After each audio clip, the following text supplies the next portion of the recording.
Então é o seguinte, pra gente recriar esse ambiente, nós iremos voltar como se nada tivesse acontecido. E aí, Quando a música tocar, quando nós entrarmos, eu quero ouvir o som de muitos aplausos e a mulherada gritando, tá bom? os homens não precisam falar gostoso, tá bom? Eu vi uns três ali muito chateados. Eu vejo, cara, por que eu não posso? Eu uso a pulseira do equilíbrio.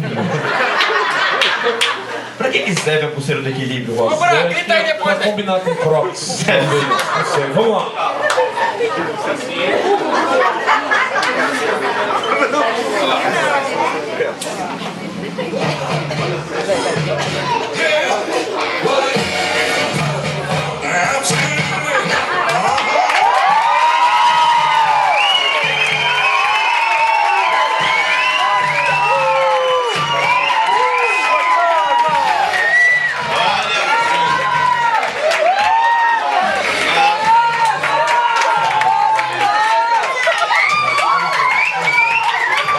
Eu ouvi uma voz que fala gostoso e era a voz de homem.